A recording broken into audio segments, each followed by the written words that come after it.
Oh, hey there. My name is Tim Murphy. Stop what you're doing right now and give me 10 seconds. I have something really important to share with you.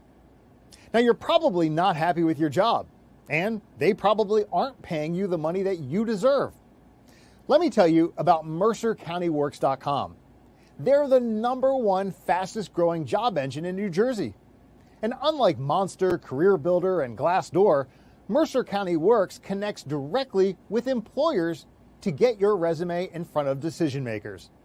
Okay, stop looking at me and go to MercerCountyWorks.com right now and upload your resume today.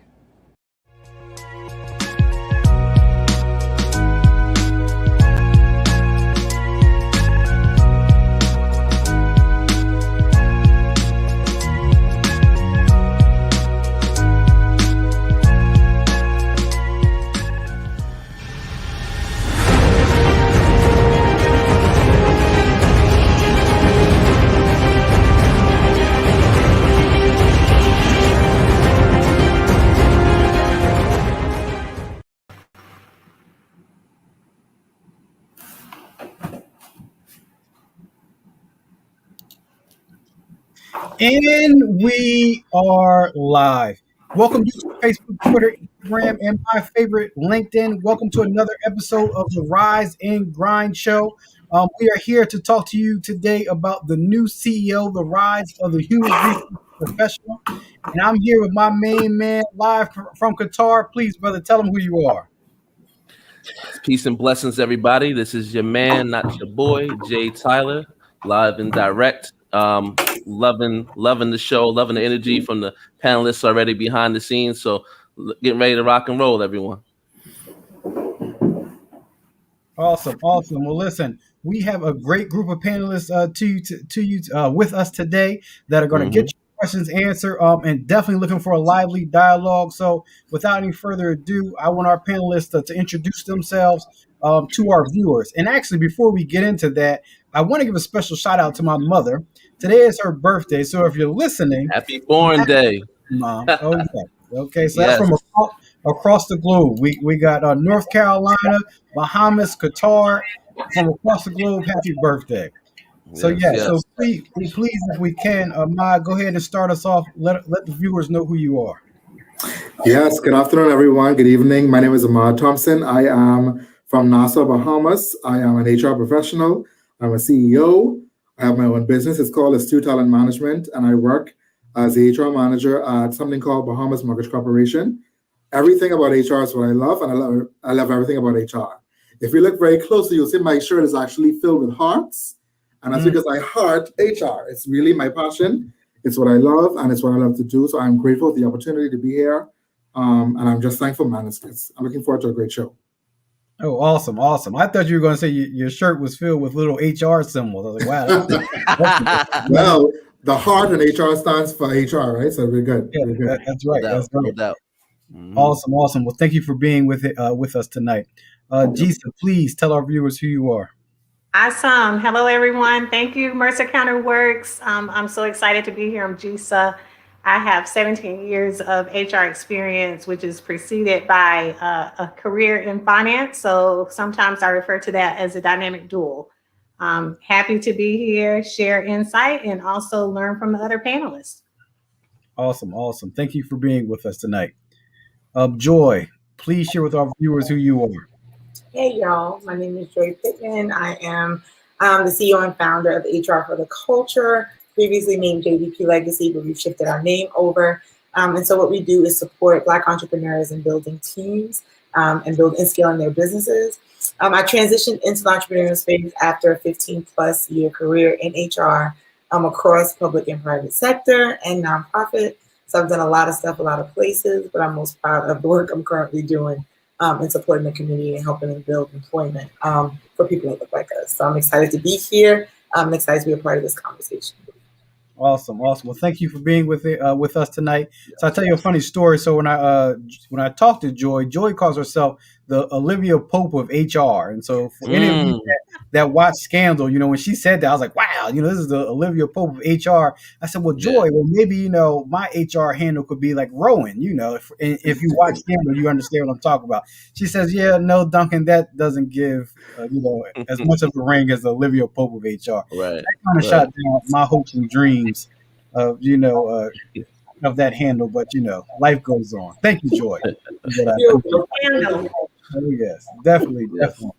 Well, Jay Tyler, let's go ahead and get right into the questions. All right. So without further ado, let's do what we came here to do. You dig? Let's get it on. All right. Yes, sir. So the first question that I want to know for our esteemed panelists is describe that moment when you knew you wanted to pursue HR. So what was that moment? How did you know? And what has kept you in the field for so long? So anybody can go. So I'll jump in really fast. So actually, HR picked me. I was definitely in school studying to do economics with a minor in public policy. I don't know what I was going to do, but it was not human resources. And I actually started working in an HR department. And I working in an HR department. It was in Brooklyn. I met an amazing individual. I'm still in contact with him. His name is Vernon Douglas. And he did a lot to mentor me in the field of HR. And I remember there were two distinct moments where I was like, you know what, I could do this. One moment was I actually saw him terminate somebody. And I don't know what he said to the man in the office, but when the person left, he shook his hand and thanked him. And in my mind, I couldn't imagine how you could be in a space or how you could carry yourself in the HR lane where you could actually sever someone from the company and that person walk out shaking your hand and engage you, right? So it elevated my thought process on the employee life cycle because we think a lot about bringing people in. We don't think about the dignity people deserve when they exit, right? So that was one moment for me. The second moment, more personal, and I'm gonna talk fast through it so I don't get teary-eyed, but during the time I worked early in my career in benefits, and a lot of the work that I did, I remember having back-to-back employees battling cancer. For whatever reason, they were coming in, dealing with this whole process of cancer. A lot of men at the time, middle-aged men. So I'm dealing with them, helping them through their disability process, helping them through all this stuff. And after I lost an employee about a year later, my dad was diagnosed with cancer. And so I think some of that was preparation, but what I realized is that I was actually not only learning, but then I was able to watch how his employer did not handle him well. Right. So somebody that had worked for the company for 30 plus years, right, was almost ready to exit, got sick, and the way things were handled. And so again, the conversation for me about how people exit came back up again because these people weren't exiting by choice.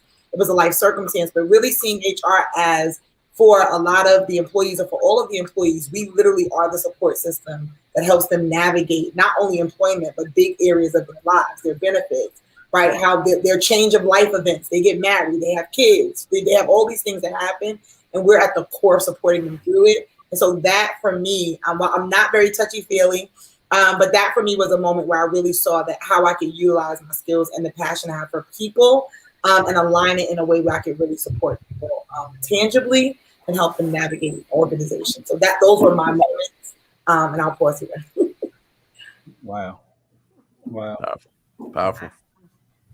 I'll jump in here, and just like Joy, I did not choose HR. HR chose me. I have a finance degree, and I was working in finance as a finance manager, and had a really great relationship with the employee relations manager at the time. And that individual decided to retire. So the leadership came and said, "Hey, Gisa, we want you to backfill that person." And I said, "No, that's okay." And they put someone else in the role, and that person about 6 months later said, "I don't want any part of HR ever again, put me back in operations." So they came back to me and they said, "Hey, we really would like for you to do this." And I just thought that, when they come and ask you twice, then you probably can't say no twice. Right. So I did it. I jumped right into employee relations, which is a really difficult area to come into HR because, as Joy said, you're really dealing with employees' raw emotions, the employee concerns, different legal issues and things like that. And I had never dealt with those things before outside of working with my own employees and, of course, having HR to support me. And so I had to jump right in, and, I came into the role in February, and by October of that year, I was taking the PHR. And so I think somewhere in between like that February and October, I was like, this is good. I'm really enjoying this. I'm really enjoying impacting so many people in my role. And I just decided to keep going from there. Well, for me, I didn't know what HR was. Essentially, I was in college, I was studying psychology, and I wanted to be a psychologist. And in my second year, I believe, I realized that I couldn't be a mainstream psychologist, sit on the couch and tell me your struggles. I was really, really subjective. And so I found myself saying to people, that's not very smart. You're doing silly. If you do that, you should do this. And that's not what psychology was about. And so I realized I wanted to do something where I was helping people realize their full potential. Like, know that you can do this no matter what. Know that I'm here to help you through this. And as a company, we can do this with you. And I had to do an actual practicum assignment for college, my fourth year. And I had to submit an application to a college. And they had a program called HR development. I was like, oh, this is what I want to do. And that's when I realized what I wanted to do. And when I actually got into the role, and I saw similar experiences to what Joy shared, where you have literally people in their life. Like, I'm an employee, but here's what's happening to me at home with my kids and my wife and my this. And knowing that I can handle it and still bring it through to the end and see this person still thrive, it was complete, like, game changer for me. And so from then to now, it's been phenomenal. Like Gisa, I've worked in the bank, I've worked in finance, I've worked in hospitality, I've worked in the medical field. Not all in HR, but specifically in those areas. And HR has always shone through for me and made me feel like where my heart truly is. Yeah. And so Justin, can I ask a question right off of that? Of course. Do you have to be crazy to become a human resources professional? Talk to him. You didn't know? Talk to him. He didn't know, Jesus. He didn't know. Right. He didn't Because, know. when we always say this, they look at you as the hiring, firing. When somebody gets fired, they don't look at the supervisor. They're going to come straight to your office, right? So you have to be crazy. Like, why would anyone want to go into HR? You don't have to be crazy, but you have to be a little bit unwell. Yeah. A little bit unwell. A little bit. Definitely resilient. The new buzzword is like being agile. Like, Yes. Those are things that HR professionals have always been, because we have to be prepared at all times. Anything that anyone in the company throws at you, you have to be able to deal with it, withstand, the things that happen. And probably, Ahmad and Joy would say they probably have their own way of saying it, but oftentimes I say there's no HR for HR. That we're just, we're just kind of out here. We're just kind of out here on this island. So when you have a group of people that deal with all of your problems, and we don't have anyone to deal with our problems, yes, we're crazy. I think to Jesus' point, I've had to resolve, and this is probably not the best idea, but I've had to resolve to become my own superhero. Like, there are moments when everybody looks at you as, well, HR, what are you going to do? Like, what you're going to do? And it's like, well, okay, here's what we're going to do. And you got to put some stuff together. You got to make it happen. You got to be agile, to Jesus' point. But I think, to your original question, Duncan, you have to be just a little bit unstable, because you're going to have to trip out a little bit with some CEOs and some business partners because they don't get it. But they figure, okay, something has gone wrong, HR, fix it. And it's like, what have you been doing along the way? How do we get to this point? Right. Oh, well, I don't know. So you gotta act up a little bit so they can understand, hold on, this isn't going to work. We got to figure this out a little bit. And I see Joy laugh, and I feel like I'm Joy's spirit animal just by her laughter, because I feel like we're in the same space. I don't know. Here's what I will say. I will say yes to everything that Ahmad and Jesus said. I think also good HR people, right? Because I've also dealt with bad HR folks as an HR person. I think good HR people have to care about people in a way that most people don't understand, right? Because it is not a thankful job. People do not know, and I'm gonna speak for the room on this one. I'm sure everybody will nod as well.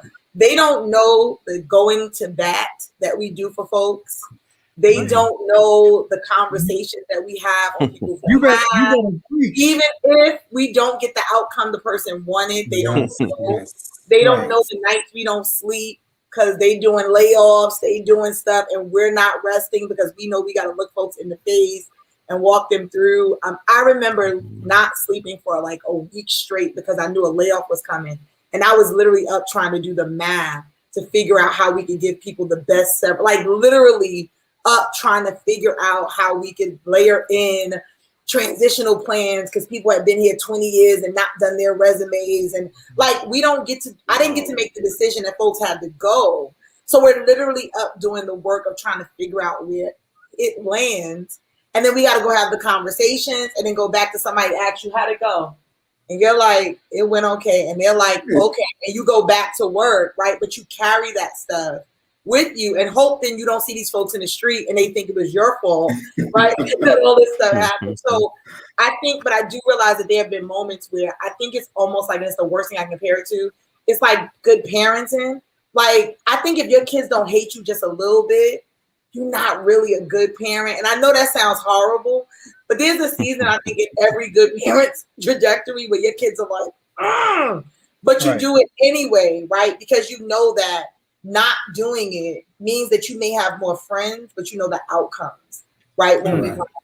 So I guess embedded in that then is a little bit of crazy, right? Because I guess like I don't really know these people like that. I'm not invested in them, or you don't think you would be vested in like you would your kids, but you find yourself like up at night thinking about other people who ain't thinking about you and don't even realize that they're thinking about you, or even show any gratitude for it. Even if you get them the outcome, sometimes it's like that was your job.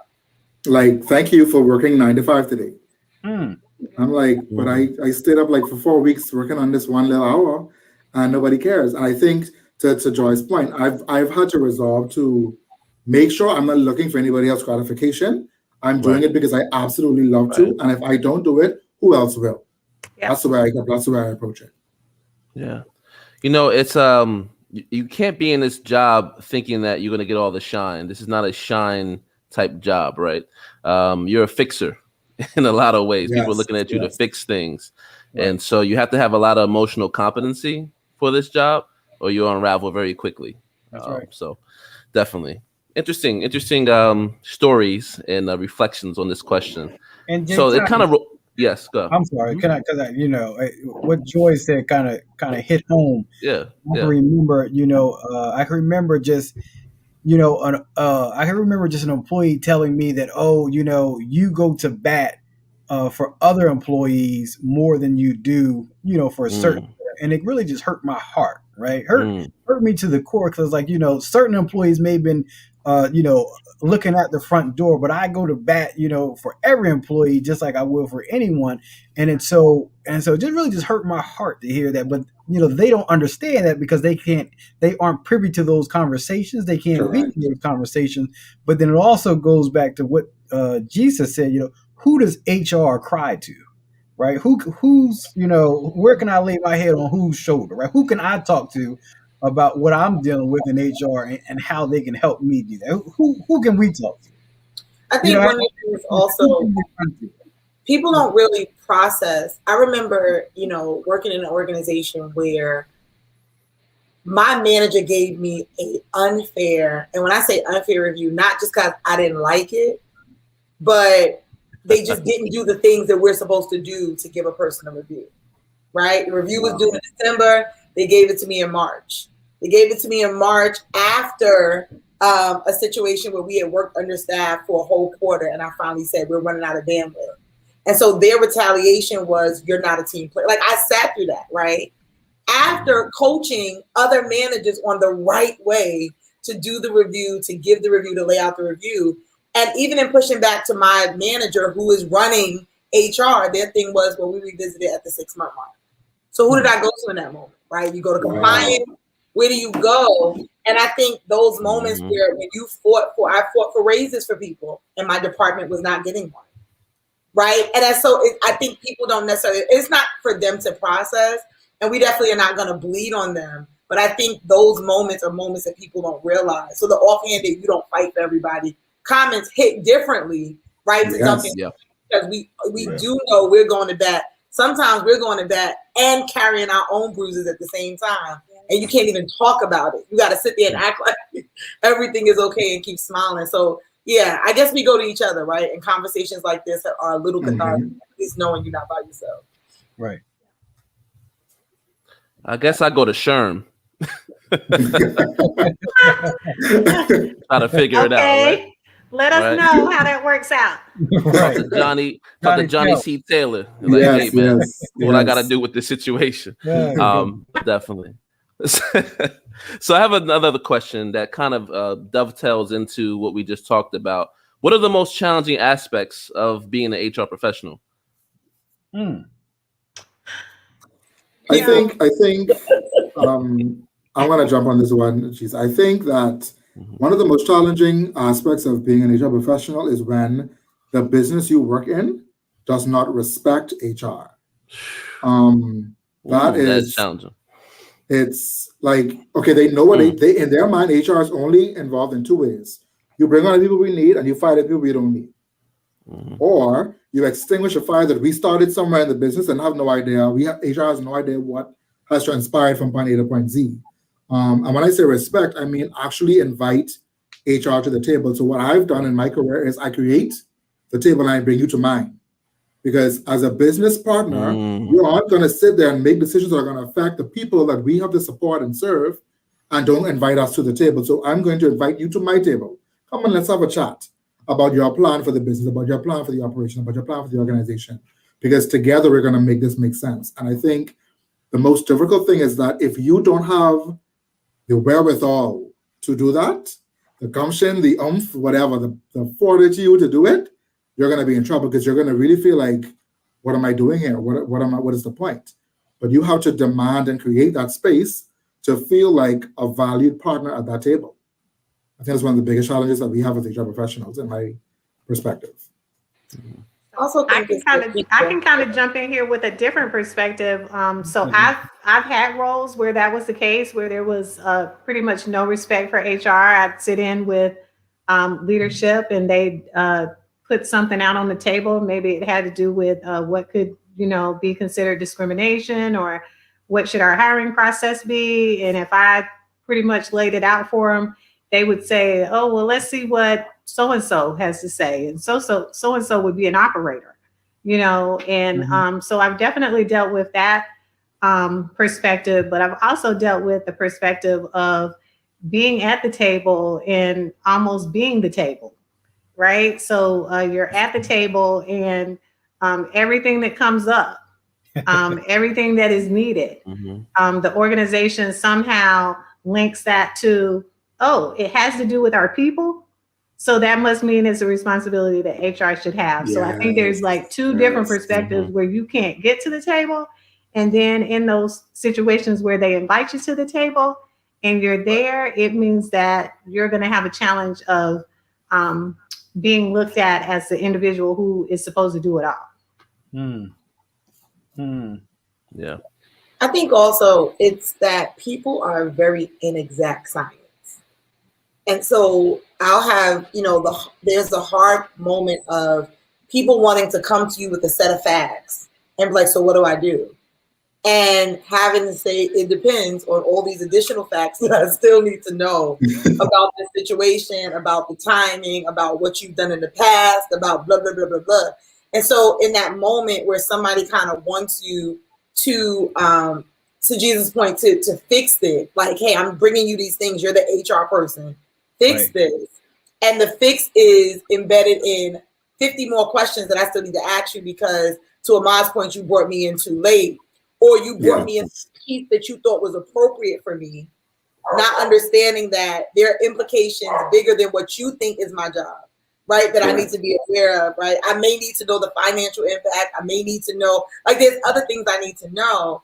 And it's not exact. So I think that people, when I'm answering people and I say, well, it really depends, or somebody asks me a question and I ask them a follow-up, I've had to learn how to finesse that because I think that people didn't understand that my follow-up was really trying to get them to the answer, because they assumed, how do I fill out this form? And it's like, well, is the form for you or somebody else? Well, why do you need to know that? I just need, because I need to know which form. is if like there are 19 forms for this one process. Yeah. And there are 19 ways to approach it. And oftentimes I think they don't understand. People come to us a lot of times with, they've already diagnosed the problem and they're telling you how to solve it and want you to transactionally do the things. And sometimes you have to back them up and say, what are you trying to accomplish? Because I know that you decided this is the way to get it done, but that's actually not the way. And you got to figure out how to say that without offending smart people, without coming across as argumentative. I'm also a Black woman. And so depending on the room I'm in, that pushback is argumentative, it is defensive, it's depending on whatever day it is, right? How people want to receive you. And so I think when you start thinking about all those things, it develops a skill in you. But the difficulty is, how do you finesse, right? Those moments where people have figured out this is what all you got to do is just. I hate that phrase. I hate it's simple. Just do this. Just click this. Right. Right. If you that to me has been one of the biggest challenges in HR and getting people to see it's not just. There are all these moving pieces and components. Yes. And I'll tell you that, so, and I think we have a lot of, Trevor Wood said, we take the blame for a lot of things. Arlene Brown said, I'm looking at someone that can do it all. Joel Osteen said, that he's had to say sorry several times. But I think for me, one of my pet peeves is that when you have a supervisor or a manager who totally messes up their supervisory position, or, may have done something wrong, whether, it's from hitting an employee, sexual harassment, to filing different paperwork. And now it's HR's problem to go in there and clean it up. Now, if HR can't clean it up, well, it's looked like as if we did it. And I'm saying, I didn't do that. The supervisor actually did that. But you're HR. You're supposed to make everything work. It was like, no, this is not how this thing works. We're going to do the best that we can to limit the liability for the organization. But, we aren't superheroes here. Close to it. Right? That's right. So this actually goes into my next question. We're rolling really into a lot of the questions I'm about to ask. So I was looking at an article the other day, and from a guy. He didn't write the article, but this was actually in the article. So Owen Mahoney, he's the president and CEO of Nexon America. He commented once that businesses grow or die based on the quality of their people. So the human resource executive is arguably the most strategic inside the company. So it begs the question of all of us in the comments, right? Our commenters are saying this, and on our panel. So why is there still a considerable amount of organizations that do not value HR and invite them as a strategic business partner? Because we just talked about we don't get invited sometimes, and we're directed more than actually leaned on for advice and advisory. So why are we not being invited if we are considered very integral to what the company does? It's a disconnect, right? A dissonance, if you will. I love this question. So I would like to jump in here. So I have a leader. He was kind of interim, my direct senior, and they put someone else in there. So now we still interact. He's my regional manager. And he would say, kind of in a joking way, and I would always push back. He would say, we could get something done if HR wasn't in the room. Right? Oh no! Yeah. Hey. And Yikes. so, Those are fighting words. So we would banter back and forth and everything like that. And I knew what he was saying and what he wasn't saying, right? So it was presented in a joking way. But I think when you think about it, like, why isn't HR more valued? We are valued when it gets to the point, like Joy was saying, or Duncan was saying, that there's a legal issue, right? Or an employee is calling the concern line, or the employee is calling the news or something like that. Then HR is valued and we need to be here. But in the interim, when the operators and the people who do the work for the organization are doing that, they oftentimes don't want HR at the table. They don't want HR in the room, because they know that we're not going to sit in the room and allow them to discuss things or do things that are not compliant, that will lead to legal issues. We're going to call them out on it. So it's very easy if HR is not in the room, for them to maybe implement something or do something or say something. And just it's kind of like ask for, do it and ask for forgiveness, kind of that type of mindset. So I think that is one of the things that we probably struggle with in organizations, that they want us at the table, but when it's there to fix things, the Olivia Pope moment. Right. One thing that I've learned to value, and so I'm gonna pick on HR for a little bit on this one, is that one of the things that I realized when I sat back and said, they're making these decisions without HR. And what essentially I realized in most of the organizations I have been in, when HR, the way I understand it, was being presented, there was a lot of pushback because prior HR professionals or prior iterations of HR management did not create the business argument in an effective way to show that we're not just a liability. Right. So one of the examples I can give is very early on in a nonprofit I was working in, they kept saying HR is an expense. HR is an expense. HR is an expense. And what I literally did, it was a very basic presentation, but I showed them productivity in alignment with vacancies. You're going to tell me HR is an expense, and I'm going to tell you every time there wasn't a body in the seat, you didn't make no money, right? So I hear you saying you pay, but you're paying me so that you can continue to make money. The same way you do with marketing, the same way you do with everything else. So I do think that HR professionals, if we literally want to have that seat at the table, we have to understand a little bit of finance. We got to understand a little bit more. We have to really understand the underpinnings of the organization. What we can't do is just be people folks. I know how to deal with the people. Nope. You got to be able to look that CFO in the eye and talk about those things, right? You have to be able to show that manager how the write-ups that they didn't want to do is impacting their budget because we paying out unemployment costs that you wouldn't have to pay if you did the write-up, and manage people out affected. Like, that's where you have to start addressing people. And I think we have it. We know it. I think we're not always great articulating it. And I think that senior HR leadership has to take on the role, right, of making in those C-level rooms and in those conversations, right? And even as HR directors and managers, as we do it, literally creating that revenue-based business argument for the impact of what we do, so that we're not just the principal's office, right? And I that part, not to pick on us. I know we do good work, but that's one of the areas I think, which is why we haven't historically been seen as strategic, and we kind of get put in the corner of send them over there when we tired of dealing with them, is because we haven't effectively, consistently centered ourselves right in that strategic conversation connected to the coin, because everybody's following the money, right? And you got to connect it to the coin. Joy, you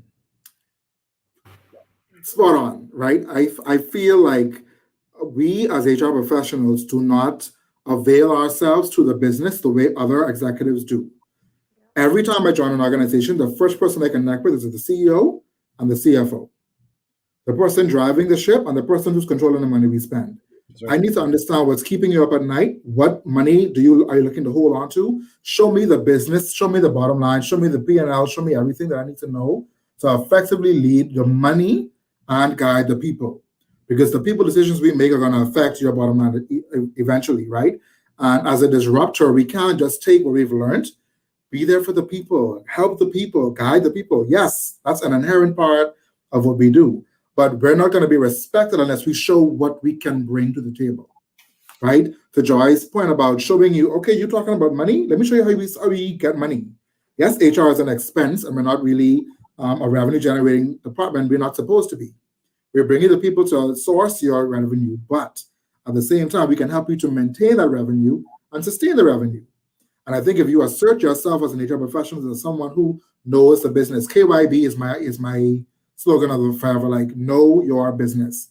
If you don't know it, your CEO won't respect you. The CFO is going to think you're just some guy who can hire and fire somebody when you need to, and that's just going to be the end of it.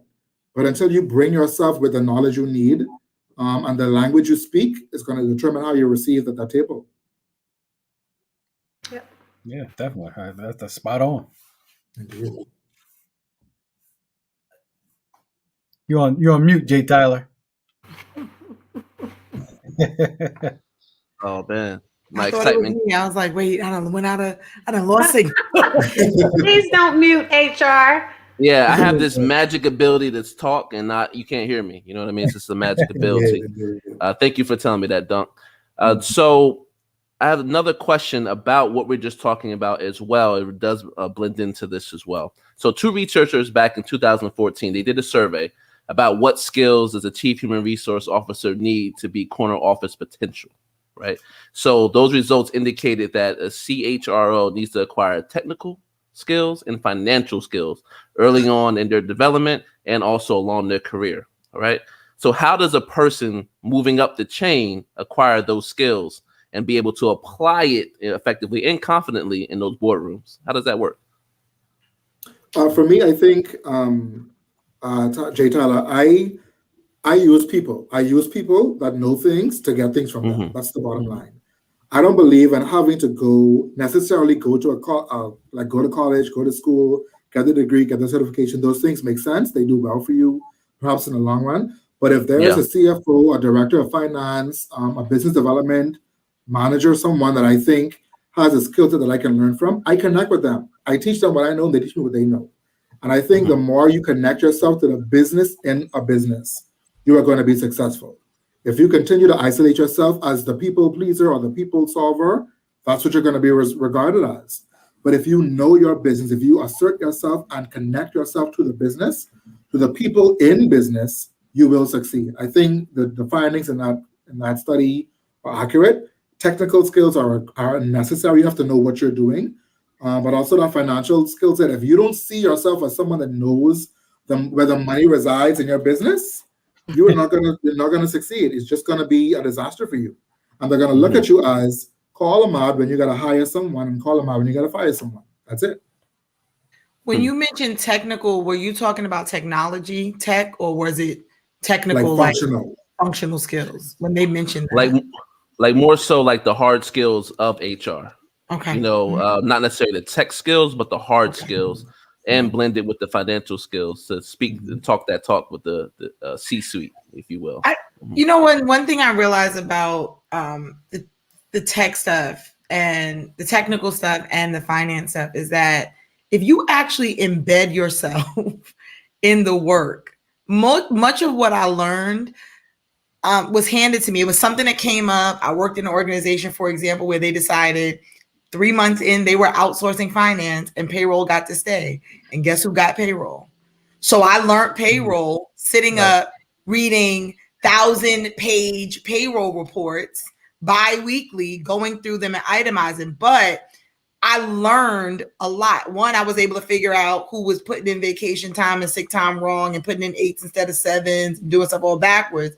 But you also started to understand the different cost centers. I got familiar with the names of folks. I knew who was on leave and who was. Like, I got embedded, and I was able to then hand off, right, that function to somebody else that I was able to train into it. But I kind of jumped into it saying, like, what do I need to know about this? Benefits kind of was the same way. Like, I got launched into stuff. And so I had to take home the enrollment plan when they were going up for bid and read through all the plan summaries and look up the words. I think, you know, one of the things that I realized about a degree is that a degree, no matter when you got it, who you got it from, whether it's the bachelor's level, the master's or whatever, foundational to getting a degree is that you can read, you can research. Those are foundational underpinnings of a degree. An associate, a high school diploma at this point, you're supposed to be able to read, write, and research, right? Those 3 things. And so I think what happens is that what I've seen people do where those technical skills get dry and those finance skills don't get developed is we just doing HR the way we think it makes sense in our heads. So to me, I think the biggest thing that challenged me is that a while ago, someone asked me, they were doing business conversations. They were like, well, what books do you read in HR? And I realized, like, well, I finished my degree and I did my certification. I had not intentionally picked up an HR book or a book about leadership or a book about strategic organization planning and talent management and hiring effect. I hadn't picked up a book since I finished school. Now, fortunately, it wasn't that far off, but it was still far enough away where if we think about COVID, remote work has changed dramatically. Recruiting, all these things have changed overnight. So if we're still talking about how we still call in the personnel department right? And talking about headhunting the way we did years, like that's problematic. The finance part, baseline, start with understanding payroll, understanding that payroll is attached to a budget. Understand the budget, right? Like work your way into understanding, there's tax percentages. What does that look like? I actually think you have to go back to your earlier point about what makes you good. You actually care about the nuts and bolts enough to find the nuts and bolts. And I think a lot of time, HR felt like a power trip. It's HR. You go to HR. I know a person that used to talk about HR in third. You don't walk away from HR. And I'm like, huh? Like it's not, it has that power to it, but it also has the responsibility for us to be learned. And we kind of I got to know programming, right? I worked in an organization that did medicated assisted drug treatment. I had to understand what buprenorphine was and like, why do I know this as an HR person? Because it was important to the decision-making around the talent and the business. So I definitely think every HR person really is a business person that's people-centered.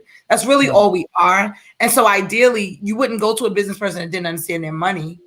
You wouldn't talk to a business person that didn't understand how the business ran. And so I think it's not about a book, to Ahmad's point. It's not about getting another degree. It's about the relationships. It's about the conversations. Are you visiting the programs? Are you taking time to go learn about the organization that you work in? What is their model? If you're in manufacturing, do you understand the business of? Those are the things that we have to embed ourselves in so that we are effectively aligning other people to then serve there as well. So I would just add real quickly, there's a word that I use with my team often. I tell them that I need for them to be curious. And so I would say that a skill that HR professionals need to have from the beginning to the end of their career is to be curious. And if you have that curiosity, then you're going to go research, you're going to learn, you're going to take ownership of what you need to do to be able to progress your career up. Yeah. And so Justin, really to piggyback off of that, so I think those are very good points. So I think definitely you have to lead with finance, right? So if you want to be a good CHRO, you have to have some type of financial acumen, right? I think the second piece of that we definitely have to talk about when we're talking about leading the workforce of the future is you have to have some data analytical skills, right? You have to know that. So, prime example, my wife, who was in a PhD program, took a statistics class, and generally you think of, just the numbers, but they actually had those individuals learning R, right, which is a computer language that actually that they utilize for data. And so really just looking at the future, these are the things that you want to know if you want to be a good CHRO. Yeah, and I'll just also add on to that as well. You have to be willing to be uncomfortable, right, with information and spaces. Right. And so sometimes you may not have been in a boardroom before or been able to speak, but when it's your time, be prepared, right? Be able to outwork everyone in terms of knowing more than the CFO would know. Knowing some inside details that maybe they haven't taken a chance to read. So it's important to really be on top of everything as much as you can, and to just be willing to be curious, like Jisa said, but also be able to just outwork everyone. Because at the end of the day, people are going to come to you, and you have to make a strategy for them. Sometimes people will come to you and invite you to the table, but then, like Ahmad said before, become the table. So people sit down with you. Hey, what do you think, Justin? And become the subject matter expert. That's very important. So this is very good content so far. I agree with Arlene on this as well. This is really good conversation. Read. Anything you can read it. And shameless plug, resume playbook coming this spring. So definitely be on the lookout for that. It's coming. Oh, yes, definitely. I like how you did that, Duncan. Good job. I like it. So, all right, if we're looking at developing some future, CHROs, right? If we're looking to do that, is there a standard blueprint on how to move up, to that corner office or closer to the corner office as much as possible? What is the blueprint to be at that high of a level where you're the chief human resources officer? No particular blueprint that someone's going to follow. I think, the question that we just answered is definitely going to help a person to learn what they need to learn, so that if they're given the opportunity to have that seat, then they're prepared to be there. But I would say that if you take all of those things, you're learning, you're growing, you're curious about things, then step out of your comfort zone a little bit. Maybe you don't learn about those other operational areas and functional areas within your organization. Maybe you ask to go and work in those areas for a little while. You ask to do some rotations and things like that. I think those types of things will garner respect. It will give individuals, especially if you're with an organization where you believe this is where you want to elevate your career, and you know that there's opportunity there to do it. So go and explore the organization and take advantage of opportunities to do internal rotations and things like that, so that you can truly learn the organization. And when you get to that senior leadership level, you're prepared, you really truly do understand the organization, and you're able to make HR decisions that are going to help lead the organization strategically. Teresa, you made a very good point there. I don't start a job, I don't start a company unless I work in every single department, in almost every single role. Anytime I started a new job and I was in HR, I spent the first month, and my directors would be like, what is this man doing? We hired him to come and be the so-and-so. And I'm like, I cannot effectively lead the people. I cannot effectively be the people and help the organization if I don't know what the organization goes through, what the organization actually does. And so whether I worked in a large global hotel, I work in a small local quasi-governmental firm now, no matter where I work, I make it a point to go and connect with the job and then the person doing the job. I think we forget that that's how the job gets done. And so if I can understand what Susan is going through as she navigates the task of customer service representative, while we think it's just answering the phone and answering an email, but Susan is like saving lives up front and we don't even know. But if we can go and push and understand what she does, I can do two things. I can help the business map out the future, but I can also help Susan to see things in a different perspective if she needs to. Because sometimes employees get caught up on what their issues are, and that's all they can see. But helping them to see the business from a different perspective also gets them to invest more and believe in the company more and bring more of themselves over time, of course.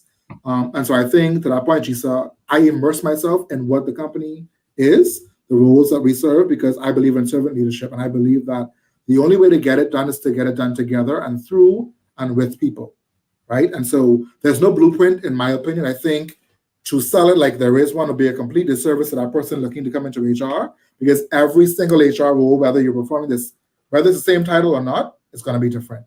Each company is different. The people are different. The organization is different. The situations may be the same, but they're different.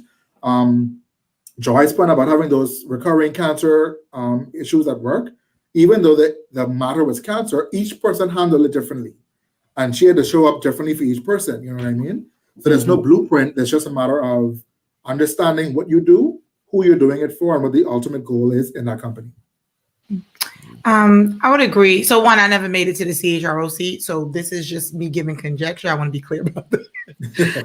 But if I think back on, and I'll look at this in a reflective way and things that I know that I could have done differently to have gone past, right, the level I was at when I left corporate, I would definitely say having worked more intentionally or working intentionally on presentational skills, being able to get in front of people, to present content and information clearly and concisely, to be able to give data-driven, research-based information that doesn't feel like conjecture or, I know that employees are how do you know? Being able to bring up the data and the information.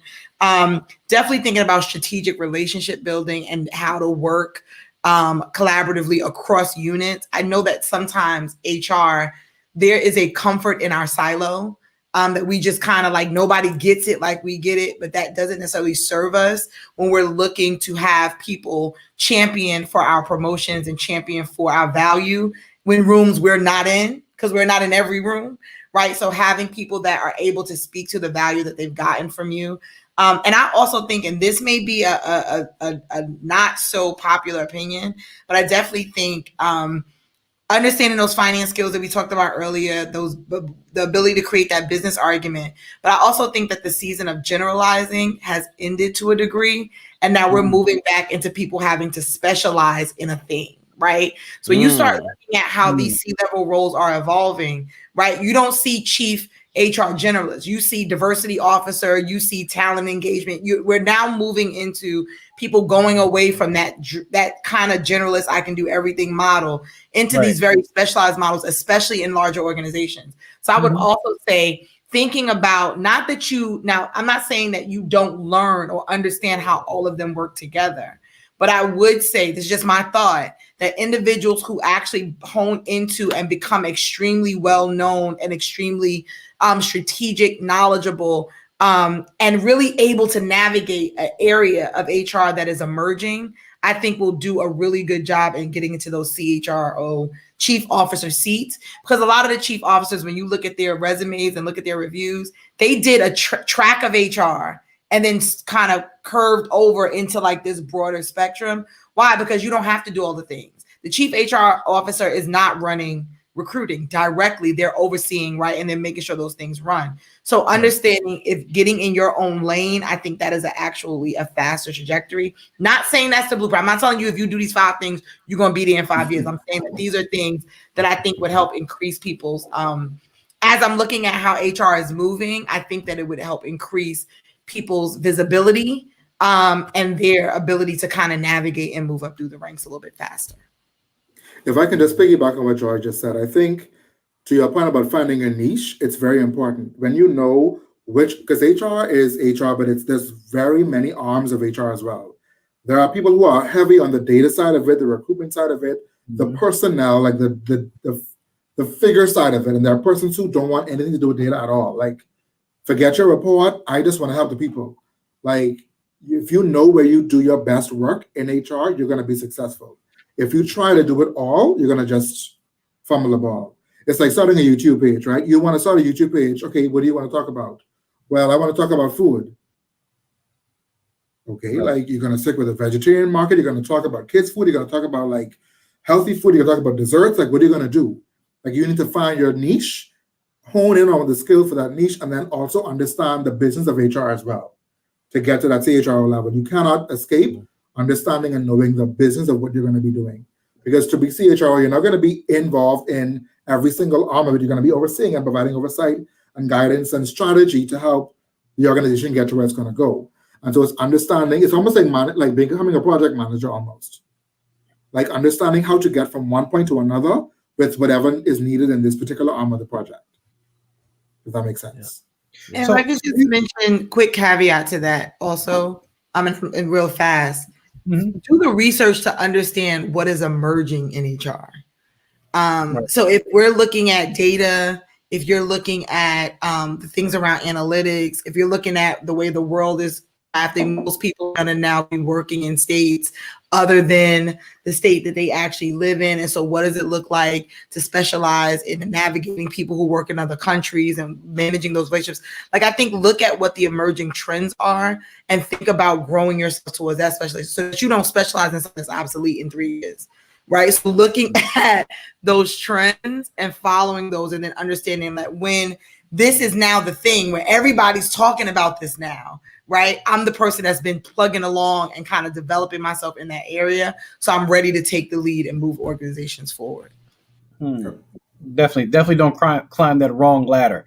But so my question, do you think it's more beneficial to start off as a generalist to move up into the CHR role? Or do you think that, being a generalist is not a track you actually have to start with to become a CHRO? I think it depends on your organization. I mean, it depends on where you want to land, right? So I started my career in very small organizations, companies that didn't have a budget, not some nonprofits. And I'm not saying there are a lot of wealthy nonprofits. So I'm just saying the ones I worked in early on ain't have no money. So I did all the things, right? Like I was doing the holiday event. I was also, I was planning the food for the event and contacting the caterer. And then I was also then running over to a union negotiation for our early childhood program. Like it was literally all the things. What I will say is that that level of generalization gave me a really solid foundation that was useful when I moved over and transitioned into bigger businesses and into corporate spaces, because what it did was there were moments where I had other business partners or other folks, especially in corporate, they would get so much frustration from the other HR teams because they would give or reference to the client solutions or to the business unit solutions that really didn't work that way on the transactional HR side, right? And so I would have the HR data analytics people or the HR tech side being like, the system doesn't do that. And they didn't know because they had just sat in their world of what they do. And then technology was just a magic wand, right? So I think that there was some grounding that did require it, that I learned. What I'll say is that could have been replaced with having conversations with the other parts of HR in those corporations to understand what their bandwidth was, or creating HR almost like a triage in bigger organizations where you had units, right? Because I went from we did it all to you do this, but then employee relations picks up over here. And recruiting picks up over here. Like everything, benefits was over here. Expatriates went over there. So it was very broken up. And so what I then did was say, well, I worked in medical and healthcare. So your cardiologist and your pulmonologist and your eye doctor and your PCP, at some point they got to coordinate care, right? And so I used that framework to say, then for my clients or for all the people that I was supporting in the business unit, I would have triage kind of meetings to say, hey, can we talk about all these different pieces? But that's what made me a little bit different, because a lot of the other business partners weren't doing that. They were just kind of throwing the solutions back and making folks figure it out. So I will say there was an underpinning. I don't think you have to be a generalist. I think that if you've never generalized and don't really understand the pieces, you have to have really great relationships and collaboration. Yeah. That you can't assume how it works. And you need the buy-in and the support of the other people that specialize in the thing you don't know to help you really create solutions that make sense for the business unit and doesn't undermine HR in a way where the business partner or the specialist is saying this, or the generalist is saying we can do this, and now the tech department is telling me it don't work this way, right? Or I'm offering something as an HR solution, because then it just looks like HR is crazy. They're not understanding that all the functions are separate. So I definitely think if you don't have the knowledge, the general knowledge, then you definitely need to have the cross collaborative relationship so that you have all the voices at the table when you're giving solutions to the business. Awesome. And I think G said you were going to say something. Yeah, I was going to say, so I agree with a lot of Joy's insight. I do believe that when you're going to reach those higher levels of leadership, that you do need a generalist perspective, right? Because when you've worked as a generalist, or you've worked in an organization that gives you an opportunity to rotate through all of those different functional areas, which is just another way of becoming a generalist, then it's going to give you the foundational knowledge that you need at the leadership level. When you get there, you have to be able to recognize like some of the things that are in your blind spot. You may not exactly remember what the law says or what you need to do about it or something like that, but you're the individual in the room, which means you're the one that has to be able to recognize that that's a hot spot, and I need to go and get my subject matter expert that's on my team to be able to dig a little bit deeper into this. So I think that's what the foundational knowledge that being a generalist or either rotating through all of those functional areas would give you. So if a person is at one company and they're a recruiter, the next company, they may try to get into the safety department, or they may need to try to be an employee relations manager or something like that, so that they develop all of those skills. And then when you get to that level, hire to your weakness. So wherever you are strong, whatever area you brought to the top with you, then hire individuals around you that have those other skill sets. Yeah. Nice. Yeah, I think I agree with both ladies. I think the generalist role is not necessary, but it is certainly beneficial. The more you know, the better you're going to be at that top level. The more you know, the better you can help those around you. And I think there's sometimes we complain about like just getting everything to get it done, but there's value in having to do it yourself. There's value in just getting it thrown on you, because you have no other choice if you're the kind of person that wants to succeed no matter what. You're going to figure it out. And you're going to realize, if I do this again, this is going to cause that headache that I had for 7 weeks. Is going to cause those 7 nights of no sleep that Joy talked about in the beginning. Like, if you get to do it and you can feel your way through it, but also make sense of it, you become better by way of it. You know what I mean? And so there's value, if you want to see it that way, in getting it thrown on you to an extent. And there is value in being the generalist or having the experience, the roundtable experience where you can, or round robin rather, where you can say, I've done employee relations, I've done recruitment, I've done the data, I've done the expert, I've done the immigration thing. And so now I can lead the team beneath me or with me through the whole thing. I think it's certainly beneficial in your overall career. Yeah, and I'll chime in really quickly before the next question. I think for myself and my experience, I've been hired for a specialization, but I've rose through the ranks for my generalization. And so a lot of the times when I was hired, I'm coming in to do a job, I'm filling in for, a problem that needs to be solved, right? Or just a department that needs a little bit more help or support. But the way that I have worked and I have roles is because I've like to talk to people. I like to understand some of the intricacies of what they do. I don't have to know what they do, but I need to know how it all works in terms of the bigger picture, the large picture.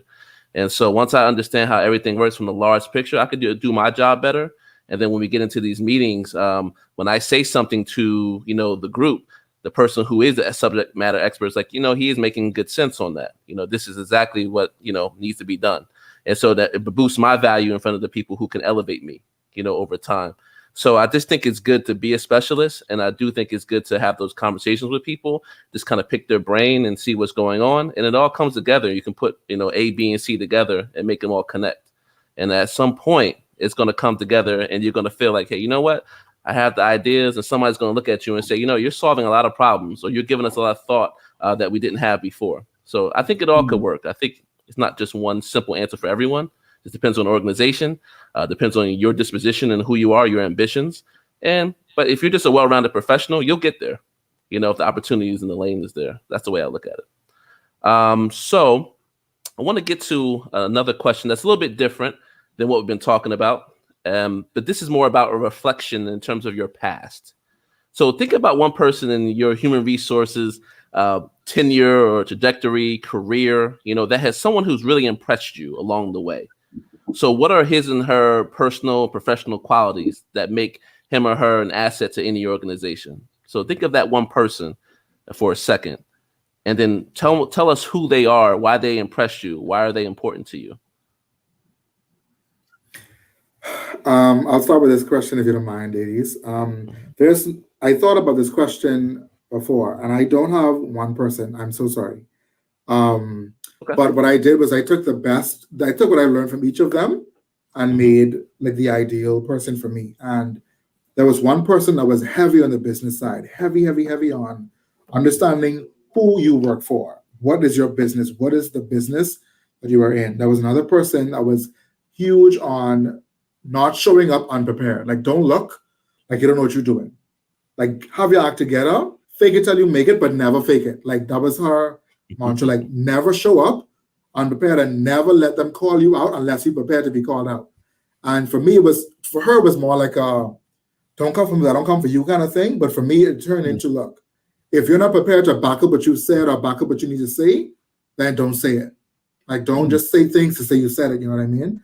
And then my current leader, she is the ultimate servant leader. She is like Christ reincarnated. It's incredible how just decent she is as a human being. She's a decent human being. And she reminds me of the humanity that we need in human resources. I think we sometimes get caught up on things that we've all said, know the business and know the numbers and have the data. But at the end of the day, you are the human resource advocate. And unless you are prepared to sleep, to have 5 sleepless nights and still like look flawless and be ready tomorrow, you are not in the right field. If you're going to curse and freak out and like lash out at the wrong people, you're not in the right field. And she's taught me how to bring humanity back to this industry. Like, we need it. It's a huge part of what we do. And it's why we are here, to bring the humanity back to organizations. I'll stop there. So real quick, I'll just share, there's been 2 leaders really early on in my HR career that shared, both of them shared 2 words with me, and I heard them repeat them over and over all the time. One leader said to make sure that you deal with people with dignity and respect. Whether you were in something that Joy said earlier about shaking a person's hand, when they were, being exited from the organization. So dignity and respect. Always treat people with dignity and respect. Since I am one of those crazy HR people, I haven't always done that, but I try to go back to that when I'm dealing with individuals. The other person would always say training and treatment. You can win with training and treatment. You can reach your goals. You can have success with training and treatment, meaning that you needed to train your workforce and you needed to treat your workforce well. So those are the two individuals, and those are really the 4 words that have stuck with me throughout my career. So I feel cheated because I only have one person, so I want to borrow. No. So my first HR job, and I mentioned him earlier, Vernon Douglas, he was the director of HR. And he did a lot of labor relations. So he did a lot of that work. I can't say, what I'll say is that he framed leadership for me as it related to how we carry HR in a leadership capacity, because I saw a lot of power tripping in HR, right? And so he was somebody that was down to earth. He was approachable. But I remember him being like the first boss I ever had that I worked as hard when he was out of the office than when he was in it. And it always like stuck out to me that like I wasn't working because I was being watched. Or because I felt like I needed to meet this deadline, or it wasn't that. I was literally working because I worked for somebody that I felt had my back. I remember, moments where like we would get it wrong and he would take the hit. And of course he came back and we had to like deal with the fact that he had to take the hit, but he took it for us. Right. And so like that was really my entryway. I think my entryway into leadership was courageous. He kind of like did what he needed to do, but also then the shaking of the hand, the person thanking him as he was being exited. Right. I sat through negotiations where people were losing money, but it was just the way he treated people, the way he would walk through the organization and laugh and could talk to everybody. You know what I mean? Like it was just unreal, because most HR folks, I just felt like was scurrying back to their office to close the door. We were going back to our silo. And so that always kind of stuck with me. And we were in a heavy unionized organization. Most union companies that I've worked in, HR did not get along, and he got along. And so there was an idea around like the fact that what I realized earlier is that most of why people didn't get along is because we weren't treating people like people, right? To the point that we're already elevated. And so that was the person that impacted me the most. The only other person that really impacted me that heavily in management wasn't an HR person. It was one of the operational, the COO of an organization I was in. And she was unapologetically herself. I love it. And, we were in the meeting and we knew she wasn't trying to figure out her face. She wasn't trying to, she knew what she knew. She wasn't easily backed down, but always was still gracious, but was just clear about, this is what I know. This is what I've done. I know it because, and wasn't just easily, I'm gonna use it for lack of better words, just wasn't punked by the fact that like other folks were in the room that did not agree. Wasn't strong and wrong, right? Was willing to kind of like be corrected, but was unapologetically herself. And I think that also gave me a lot of freedom to figure out who I wanted to be in this space and how I wanted to be that person. Her name was Laura Johnson. I want to throw those names out. So those were two people that really impacted me in my navigating leadership and HR. Duncan, I want to hear from you as well, because we're almost at the end of the show, but I want to hear from your perspective too. Definitely. Well, before I get into that, I just want to say to the viewers, please hit that like, share, subscribe button, hit that bell, for the notification. We're dropping a lot of great information tonight. Pay your tuition. Please share. So I think, really for me, there's probably three individuals in my life that, and I would definitely say my mother, one who's actually in HR, and then two, my father, who's not in HR, but I call him like the king of common sense, right? So definitely, can run a lot of situation past him, and he's going to give it to you straight, blunt, forward, and what's the policy? Well, that's what it is. But also treating people with humanity and dignity, and then also my wife, right? Definitely refer to her as well. So those three people really keep me grounded, really, when it comes to HR and human resources. So, and I think you need those things as well, because like we said earlier, right? Who can you run to, right? Who can you sob to at the end of the day when there's nobody else to go to. Yep. Yeah, definitely. And then for me, it's two people. One is actually HR. One is not HR.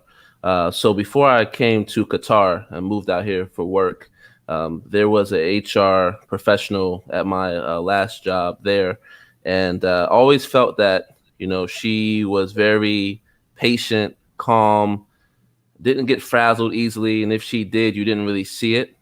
She was just really stable, had a lot of emotional competency, and she really worked with her team to help them and challenge them to what they should do. So she could easily give the answer, but she wanted to throw them into the fire as well and act like a support and a scaffold. But they would actually go through and figure out the solution, look at the policies, consult with the employment lawyers, and figure out everything. But she would be there to help. So she taught through that way, and everyone loved it, and they were brought in and engaged because they were able to really feel like they took ownership of the issues and took ownership of the programs and everything that was going on.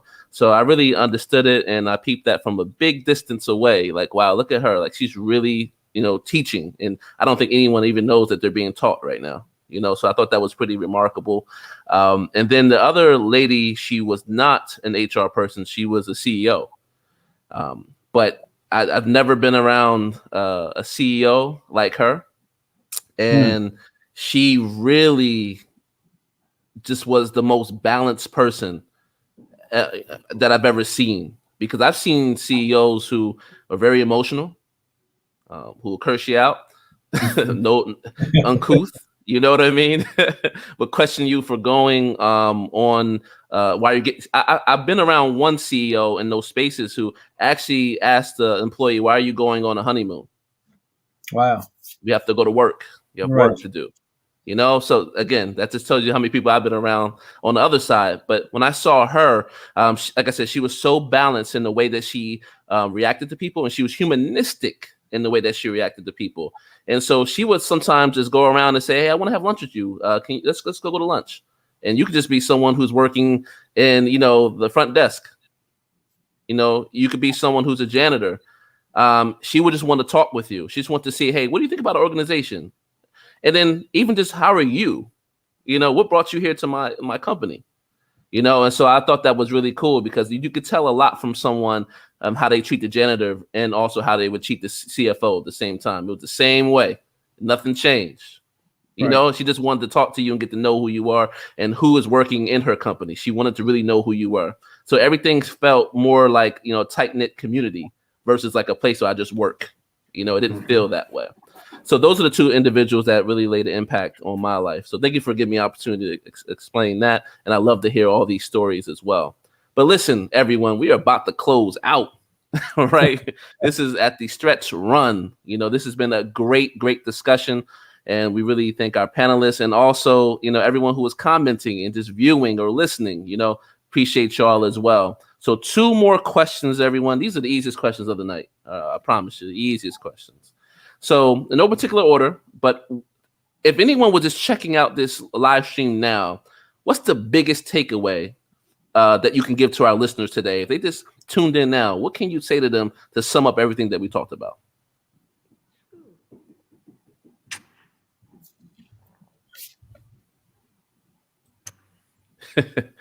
Jisa, don't be shy, everyone. Yeah, I'm gonna jump in here and just kind of go for it, right? Just like dig right in. So I'm gonna say that HR is not. It's hard.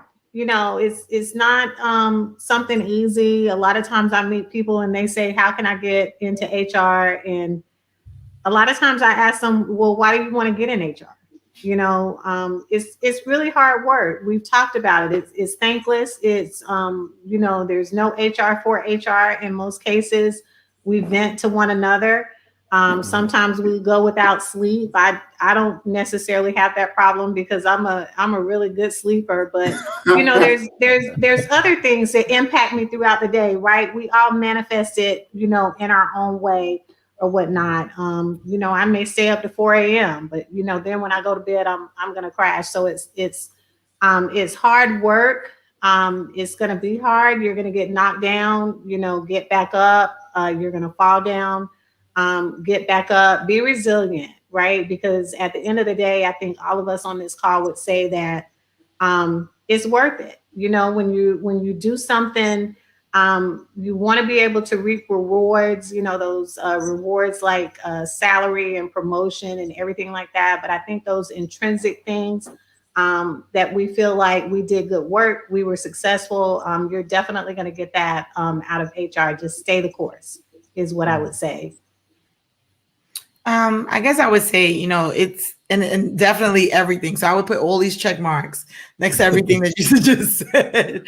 I would also say, like, to add to that or to piggyback, that it's not really a job. Like, don't go into HR thinking I'm just going to get this job, right? Treat it like a career. Treat it like something that, you know your why. Why am I going into this, right? So it's not just I saw a posting for a job and I think I can do it. If you're going to go into this field, know your why. Be clear about who you are in this field. Yes. One thing, Yes. you know, good HR folks are self-aware, people-centered, strategic problem solvers. That's what we are. Mm-hmm. We have to know who we are and how we show up and how that impacts the work. You got to know what you take. I sleep better now than I did at times past, right? So I had to know who I was and what I could take on. I had to know how I showed up, because as HR folks, we often have to hear things that will trigger reactions. We have to hear things that don't necessarily feel good, even for parts of our identities, right? Like, different things will happen and you have to navigate that in a fair way. And it's not just be fair, but it has to appear fair, right? So you got to be ready to navigate that. Right. We have to be people-centered, right? Like, we have to think about people's outcomes, and we have to think about people not only as individuals, but people as an organization, because we have to then find a balance between helping people and helping the people in the organization and what that looks like. And we are strategic problem solvers. It is not an easy 1 + 1 = 2. There's always, did you check the handbook? When did they say it? What was the date? What was the time frame? So it really is around thinking about the fact that we have to put those three pieces together to really be able to center, right, how we can navigate problems and issues. So I say, because it requires that brain work and that self-work and that intentionality and all that other stuff, you know, think about it as a career, and in alignment with that, to the point that just came up, right? Track a path of success that makes sense for what you're trying to accomplish in your career, right? And be very intentional about it. You know, I believe that the ladies are preaching gospel, but I will say, I think in order to be sustainable in HR, this has to be something you absolutely love and care about doing. I always say to people, if you are only passionate about that which upsets you, and so if it doesn't bother you, if it doesn't insult you, if it doesn't make you want to just go crazy, you're not going to do it well, right? If it doesn't truly impact you and your heart, you're not going to bring your heart to it. I also encourage people to disrupt what you found as the status quo. Come in and ask questions. Why is it that we do it this way, and why do we do it this way for so long? And if the answer is because we've always done it this way, then ask the question, has it been working since we started doing it 25 years ago? Is there a reason we do it this way and not another way? That doesn't mean that you're going to challenge every single thing. It just means that you're going to be, to Jesus' point, curious. You're going to ask questions. You're going to lift up the old book. You're going to go and understand, why is it that we're doing it this way? And if you can't really, really make sense of that, then challenge that and potentially change it. The last thing I would say is always, always be true to who you are. There are people that you can emulate, the people that you can imitate, but there's no one that can be you the way you can be you. There is no one that can do you the way you can do you. You were created specifically to do the thing that God has assigned you to do. I'm spiritual, so forgive me if I go into a bit of a tangent here. But there is only one you. There is not Joy, Jisa, and myself are not each other. We are who we are, and we each do the same thing in a different way. And each of us brings our individuality to the table, and that's what makes us special. Do not become someone you're not, because you cannot help the organization. You cannot help the people you serve by doing so. So I encourage you to stay true to yourself. Disrupt it. Carry on bad. Freak out. Change it. Change the status quo. Smash it. There's no box to jump into and get out of. Obliterate the box. Get purple hair. Like, why not? just because, right? Like, be who you are That's because right. it makes sense, right? I'll end there. That's it for me. Thank you so much. That's actually a great Right. segue. Yes. I'm not sure what day that show is, Justin, but we actually have a segment coming up called Good or Bad Hair, where we're talking about hair in the workplace. Yeah, that Bring me back. is. I want to talk about that. Yes. Yes. That is June 10th, right? June 10th. Good, bad hair. How much image matters in corporate America? Yes. Yep. Yeah, that's gonna be a good show, honestly. Definitely. Well, one more question, and this is a question for everyone to, kind of get a chance to see where they could find you, right? So where can we find all of you on social media, your websites? So I'm going to start with this. So let's start with Jisa. Where can we find you on social media, website? Let us know where you are. Absolutely. So I'm on LinkedIn. I love to connect there. Yep, there we go. So I am the only Jisa Smith on LinkedIn. Wow. I am also on the gram. You can find me at About Jisa. And then also for all of you Apple users, which it sounds like Duncan is not. Okay. Let them know. iPhone. I am an iPhone iPad. It's iPhone. Not the computer. iPhone, iPad. You know what? You can find me on Clubhouse too. I thought this would have been, this right here. Yay. This would be great for Clubhouse. I think, to be able to have a platform there and to start clubs and to gain a following. But yes, I'm also on Clubhouse, and I would love to follow people there as well. I'm waiting for Duncan to send me an invite. I didn't get one yet. I thought I sent you the invite. Yeah, that's my. It's an exclusive club. So Come on now, I have 7. I have 7 that I'm trying to give away. I just need you in my contact list. Hey, Jisa, I'm looking at Duncan like I thought we were brothers. You know what I mean? Hey, you know what? Okay, well, just call me sis. Okay, just send me Send me your phone number and I'll invite you. No doubt. I love Clubhouse. No doubt. We got to get on that, though. We got to talk about that for sure. Definitely. Joy. Where can we find you on social media? Hey, so social media, so Instagram, Facebook, everywhere. It's Olivia Pope of HR or HR for the Culture, right? So the company page is HR for the Culture, literally spelled out. Olivia Pope of HR is there. So I have 2 pages most places. I'm on Clubhouse as Olivia Pope of HR, and we have a Clubhouse room called Hire Like a Boss. And that room is really helping entrepreneurs focus on how to hire strategically so that they can scale effectively, right, in their businesses. And we also have a community on Mighty Networks. So if you want to connect there, it's community.hrfortheculture.com. We're branded out here in these streets, right? So it's just community.hrfortheculture.com. And just send me an invite request and I'll let you into the community. We just talk about HR stuff. The community is not centered specifically for HR people. It's for individuals who are engaging HR, entrepreneurs who are growing their businesses, etc. But if you want to join there, you may find some folks that need your support, some consulting work, etc. So feel free to join it as well. Okay, I got one more for you, Joy. Yeah, there we go. Yes. So JVP Legacy. So here's that. That's going away soon because we did the rebrand. And we connected with y'all before we rebranded. So if you do, just do community.hrfortheculture.com right now. The website is still up, but we're not going to be pointing people that way. So if you can put that up, that's easier. And so that's literally our landing page and our space right here, right? Boom. Yep, right? community. So okay, Shay is my Joy. I'm in the club. All right, so I just joined. And I'm in North Carolina for a while, so we're gonna have to hang out. So I'll definitely yes. Oh yeah, and I'm all for it. I'm gonna give a shout out to my man Jean, all the way from Rwanda. Thank you for watching this. I know it's late for you, but looking forward to having you back on the show as well, brother. Yes, sir. All right, Ahmad. Hold on. Before you go ahead, now you got a famous name now, Ahmad Rashad. I do. You know what, Jay Tyler, would tell you if I'm not named after him. He would say, no, it's an original name. But, oh, Lord. He's lying. Lying. All right. We'll see. He loved him back in the day, so I got what it's okay. Of course. But I'm on LinkedIn. I'm heavy on LinkedIn. I'm on Instagram as Ahmad Thompson on Instagram. I am on Facebook as Ahmad Rashad Thompson on Facebook. My company's Instagram page is Astute Talent Management, and the same on Facebook and LinkedIn as well.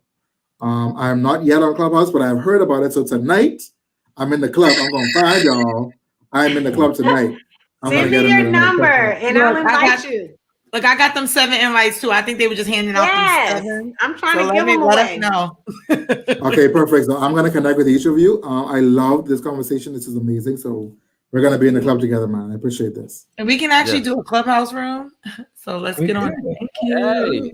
Here we go. I'm ready to get I'm with it. I'm with it. A little gold or something in my hair. Definitely. Duncan, I'm gonna switch it up a little bit. Duncan, where can we find Mercer County Works? Where can we find us? Well, definitely. Well, www.mercercountyworks.com. Right. Real jobs, real resumes, real results. So please check us out. It's the fastest way to get a job. Fastest way to get a job and the quickest way to get a new career.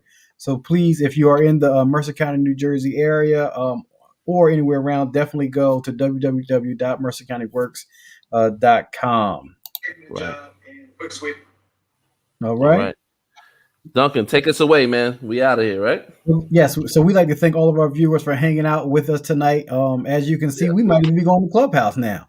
All the way from North Carolina, the Bahamas, definitely. Yeah. So if you are still on the show, please make sure you like, subscribe, and share. If you're on YouTube, hit that subscribe button. If you're on Facebook, all of that, hit that notification. Share this, with your people. We have definitely a great group of panelists. So please go to their website, their websites, check them out. Go to their LinkedIn's. Definitely, if you have the opportunity, bring them on board to do some consulting. So we want to thank everyone tonight for joining us. Peace. We're out. Peace. Bye-bye. Thank you so much, guys. Have a great night. Thank you. I'm here to tell you about Mercer County Works. This premier job site solves a problem I think most of us have. The job market is competitive. There are many jobs everywhere, but real job opportunities seem few and far. This is Mercer County Works. It's a job site exclusively designed for you.